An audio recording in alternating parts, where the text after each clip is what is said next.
ప్రణాళికతో ఎన్ని అబద్ధాలైనా సృష్టించవచ్చు. వాస్తవ ప్రపంచంతో సంబంధం లేకుండా ఊహల ప్రపంచంలోకి జనాన్ని తీసుకెళ్లొచ్చని పాకిస్తాన్ నిరూపించింది.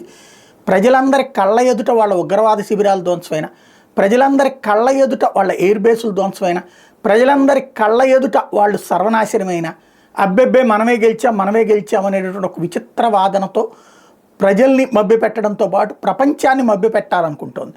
ప్రపంచానికి సీన్ అర్థమయ్యి నవ్వుకుంటోంది. ఇంత సిల్లీ దేశం ఏంట్రా, ఇంత వేస్ట్గాళ్ళు ఏంట్రా అని. అదే సందర్భంలో ఇప్పటికీ ప్రపంచాన్ని నమ్మించేందుకు వాళ్ళ మంత్రులు వెళ్ళి టీవీ డిబేట్లలో మాట్లాడుతుంటే ఆధారం ఎదురా నాయన అంటే సోషల్ మీడియా అంటారు, లేకపోతే కనుక వాళ్ళ ఫ్యామిలీ గ్రూపులు అంటారు. ఈ తరహాలో సొల్లి కబుర్లు చెప్తున్నటువంటి విషయం చివరికి సమాధానం చెప్పలేక అంతర్జాతీయ మీడియా ముందు నోళ్లు వెళ్ళబెడుతున్నటువంటి అంశం.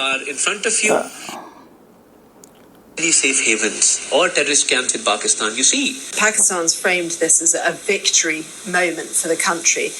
It's cost dozens of civilian lives and billions of dollars. Did it stop because the country could no longer afford for it to continue? There was no problem with Pakistan continuing, but obviously a ceasefire was reached. So I think that's that. Pakistan has the upper hand.